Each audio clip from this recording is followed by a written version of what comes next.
we are aware that there are still a number of Kenyans, very many Kenyans who are still missing. When we have asked the DCI officers here, they have told us that it is not them who took these people. So despite the promises that were made by Ruto during the campaign, he is still maintaining police hit squads, people who are not even known to the police.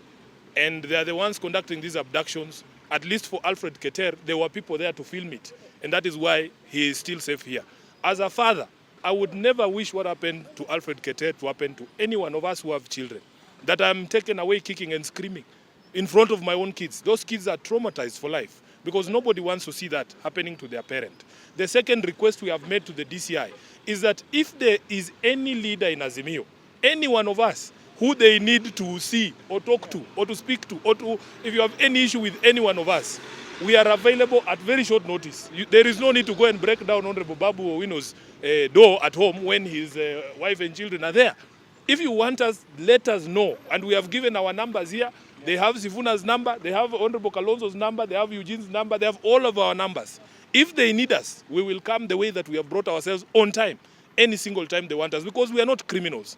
Opposition leaders are now questioning the move by the president to fully activate state-sponsored broad daylight abductions. And there's one protester who said that William Ruto, when he's not flying, he's lying. When he's not flying, he's lying. I think this, since the Gen Z happened, this is the longest he has been in the country without flying. But he's doing a lot of lying, as we saw last night. He had lied about the number of people who were killed. He said there were only 6. Yesterday on national television, he acknowledged that number was triple the number he had told the country before. And when he says there are 19, then you need to triple that number. I think him saying he's not responsible, that he has no blood on his hands, we want to tell him that the buck stops with the president. And he must take responsibility. Just the way he came out to say they did a good job. Now, the killings that are related to police shootings were done by these rogue police who continue abducting Kenyans the way they abducted our brother yesterday. And we want to tell him to take full responsibility. We've seen him trying to initiate another multi-sectoral forum of talks. He wants another NADCO. We had time with him, led by our leader, Stephen Kalonzo Musyoka, at Bomas. All the church leaders, religious leaders came, civil society, private sector, National Chamber of Commerce. We gave our views, we engaged. He refused to address the single most important issue, which was cost of living at Bomas, through the NADCO process. Now he cannot hide behind another multi-sectoral forum to diffuse the situation in the country. Let him engage the Gen Z that he didn't engage, that he promised to engage, but he should not hide behind the military. Let him remove the military from our streets and engage Kenyans. Let him not hide behind the police. Let him remove the police and actually engage the Kenyans and address the right issues. That's what we want to urge him. Because were it not for the people who took the video and for the video to be viral, maybe I would have lost my life. Because the way they did it, it was not a normal arrest. I was abducted. And I was watching on TV yesterday when the president said, when you are summoned and then you fail to honor the summons, that is when you are arrested in the manner that I was arrested. But I was not arrested, I was abducted. There were no summons. I was never summoned. The first time I got to understand that I had issues to which they wanted to level against me, or they're raising allegations, is when I got here. I didn't know. They were on a private car with a private number plate, wearing on civilian, with masks. So you could not discriminate, or you cannot differentiate between the criminals and the DCI officers, which in this 21st century, I think that is something that the DCI must address, because how about in future where criminals will take advantage? Because the DCI officers can go with private cars, with private number plates, fake number plates actually, because we have confirmed that was a fake number plate. There is a citizen, a civilian, who is claiming that is his number plate. So we need to know How do you use a fake number plate on civilian with a mask? How will we identify you as a police officer? And they are not even coming to say we are police officers from so well known. They just abducted me that way. And they were beating me up, trying to say that you've been against government. And then the questions that I was asked, one of it is my relationship with the former president, Uhuru Kenyatta, and my relationship with the current deputy president. And then issues to do with arms from Congo. I think it is a movie. But let us allow it to go as per the law. But generally, don't intimidate us into silence. We know the issue is about, we are raising issues concerning the concern by the many Kenyans on finance bill, the cost of living, and the many promises they made. We didn't make them to make the promises. And you know the problem with them, they always lie. And instead, they're actually the problem. We are not the problem.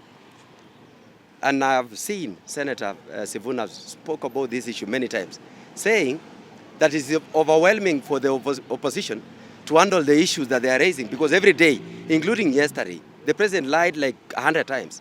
We don't know where to start. So generally, we cannot be silent because we are raising issues of concern. It spoke about many lies yesterday, including a child who was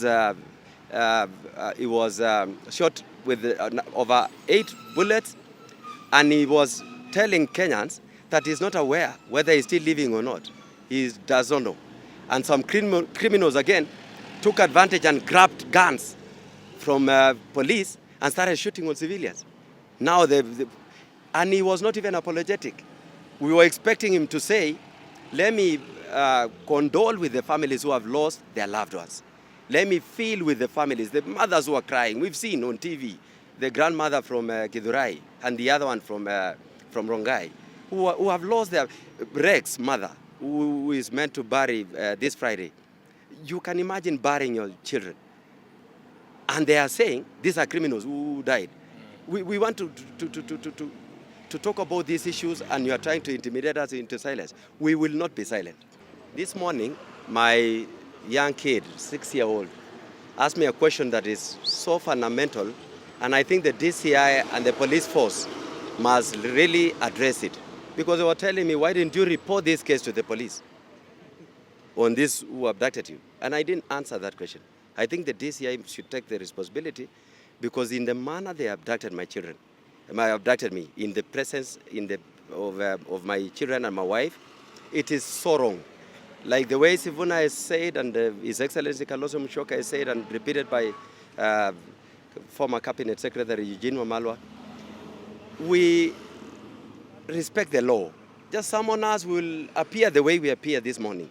And I think make it in a manner that you don't have to involve our families, so that you want to bring us down emotionally, completely to finish us, so that we are silenced forever. I think it was wrong. My children are traumatized. They didn't sleep last night.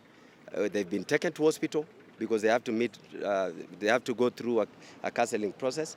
The leaders who spoke at the DCI headquarters questioned why Ruto was out to silence his critics. But the president, speaking to the nation yesterday, remained firm that those are just police arrests. And clearly Ruto is a visitor in Jerusalem, he's a visitor in Kenya.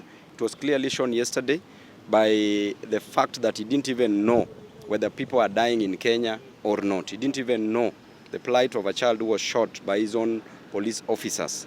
And because of that, we are so disappointed at Ruto.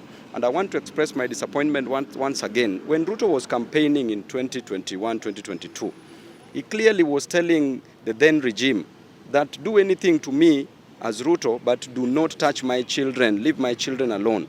Yesterday, what he did to Keter's family, it is so disrespectful, to disrespect a man, and then you go further disrespect the wife, and further disrespect the children. It's just a big shame. But I know fate has a destiny with you. They gave some verbal allegations, really nothing, because there's nothing presented officially. Just mere allegations and harassment, basically.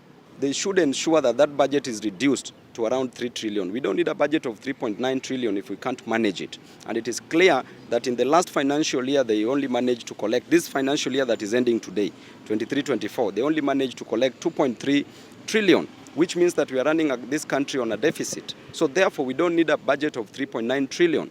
So these unconstitutional offices must be done away with.